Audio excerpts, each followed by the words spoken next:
ಆತ್ಮೀಯ H16 news ವೀಕ್ಷಕರೇ, ನಾನು ನಿಮ್ಮ ವೈಎಂ ಆಯುಧ ಮಲ್ಲಪ್ಪ ಜೋತಾವರ.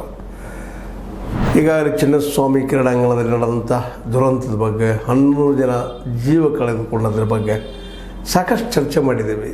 ಏನೇನು ಆಯಿತು ಅವ್ರ ಕುಟುಂಬಗಳಿಗೆ, ಏನೇನು ಆಗ್ತಾಯಿದೆ, ಪರಿಹಾರಗಳು ಎಲ್ಲನೂ ಚರ್ಚೆ ಮಾಡಿದ್ದೀವಿ. ಈಗ ನಮ್ಮ ನ್ಯಾಯಮೂರ್ತಿ ಜಾನ್ ಮೈಕಲ್ ಕುನಾರ್ ಅವರ ವರದಿ ನಮ್ಮ ಸಚಿವ ಸಂಪುಟರು ಒಪ್ಪಿಗೆ ಕೊಟ್ಟದ. ಇವ್ರಿಗೆ ಶಿಕ್ಷೆ ಆಗಲಿ, ತಪ್ಪಿತಸ್ಥರು ಯಾರ್ದಾರ ಅವ್ರ ಶಿಕ್ಷೆ ಆಗಲಿ, ಸಿವಿಲ್ ಮತ್ತು ಕ್ರಿಮಿನಲ್ ಕೇಸ್ಗಳು ಹಾಕುವಂಥ ನಿರ್ಧಾರ ತೆಗೆದುಕೊಂಡಿದ್ದಾರೆ.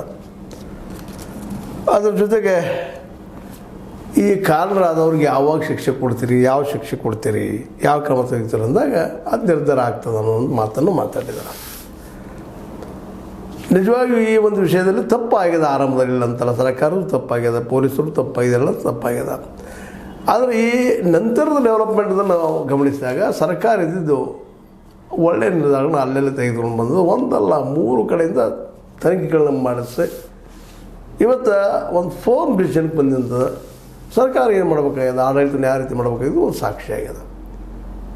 ಇನ್ನು ತಪ್ಪಿತಸ್ಥರ ಶಿಕ್ಷೆ ಆದರೆ ಭಾಳ ಉತ್ತಮ ಆಗಬೇಕು ಅವ್ರಿಗೆ. ಯಾಕಂತಂದ್ರೆ ಒಮ್ಮೆ ನೆನಪುಳಿಬೇಕಾಗ್ತದೆ. ಬರೋ ಹಾಗೆ ಹೇಳಿಬಿಟ್ರೆ ನಡೆಯುವಂಥ ತಪ್ಪಾಗಿದೆ, ಅಪರಾಧ ಆಗಿದೆ. ಇಲ್ಲ ಒಂದಲ್ಲ ಎರಡಲ್ಲ 11 ಜೀವಗಳು ಹೋಗಿದ್ದಾವೆ. ಅದು ಚಿನ್ನಸ್ವಾಮಿ ಕ್ರೀಡಾಂಗಣ ಹೊರಗಡೆ ಅಲ್ಲಿ ವ್ಯವಸ್ಥೆ ಮಾಡಬೇಕಾಗಿತ್ತು ಒಂದು ಚಿಕ್ಕ. ಯಾಕೆಂತಂದ್ರೆ ದೊಡ್ಡದಲ್ಲ ಅದು, 50-60 ಸಾವಿರ ಜನ ಕೂಡುವಂಥ ಜಾಗದಲ್ಲೇ ನೀವು ಒಮ್ಮೆಲೆ 4-5-3 ಲಕ್ಷ ಜನ ಬಂದರು ಒಟ್ಟಿಗೆ ಅಂತನ್ನುವಂಥ ಮಾತು ಕೇಳಿದಾಗ ಅದರ ಪ್ರಚಾರ ಮಾಡಿದರು ಇವರೆಲ್ಲ, ಯಾರ್ಯಾರು ಏನು ಅಂತ. ಈಗ ನಿಮ್ಗೆ RCB ಆಯಿತು, ಅವ್ರ ಜೊತೆಗಾರರಾಯ್ತು, ಪೊಲೀಸರದ್ದು ಎಲ್ಲ ಮಾತಾಡಿ ಮುಗಿಸ್ಬಿಟ್ಟು ಇವತ್ತು ಅವ್ರು ತಪ್ಪಾಗಿರೋದು, ಆಗಬಾರ್ದಾಯಿತು. ಅದರಲ್ಲೂ ಆಯೋಜಕರು RCB ಏನು ಮಾಡಿದರು ಅದೆಲ್ಲ ಸ್ಪಷ್ಟವಾಗಿ ಒಂದು ಯೋಜನೆ ಮಾಡ್ಕೋಬೇಕಾಗಿತ್ತು, ಯಾವ್ಯಾವ ಕಾರಣಕ್ಕಾಗಿ ಯಾರ್ಯಾರು ಏನೋ ಮಾಡಿದರು. ಹೀಗಾಗಿ ಇವತ್ತಿದೊಂದು ದುರಂತ ಆಗೋಗ್ಬಿಟ್ಟದ.